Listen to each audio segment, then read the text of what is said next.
The calls from Jamaica promised a $15 million lottery prize in return for wiring $50,000 to cover taxes.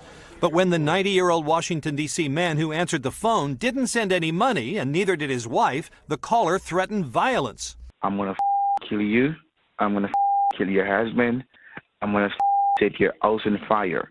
I'm not giving you any more warning. What the scammer, Keniel Thomas, didn't realize was that the man he targeted was William Webster, former director of the CIA and the FBI. It seemed to me that something wasn't quite right. This was pretty obvious to me that there was something fishy about it. He and his wife, Linda, notified the FBI. When he threatened violence, did it seem like a legitimate threat? He terrified me.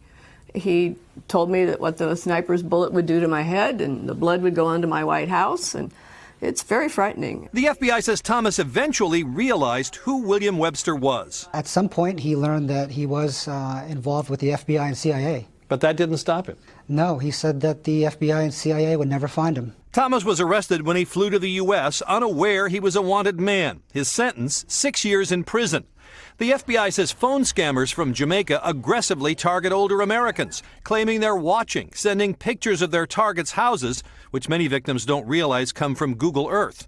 Older people, often alone, tend to be trusting and embarrassed to admit they've been cheated. The FBI says Thomas collected at least $300,000 from his victims, but not a nickel from the Websters, who now warn others to be wary. Pete Williams, NBC News, Washington. Hey, NBC News fans, thanks for checking out our YouTube channel. Subscribe by clicking on that button down here, and click on any of the videos over here to watch the latest interviews, show highlights, and digital exclusives. Thanks for watching.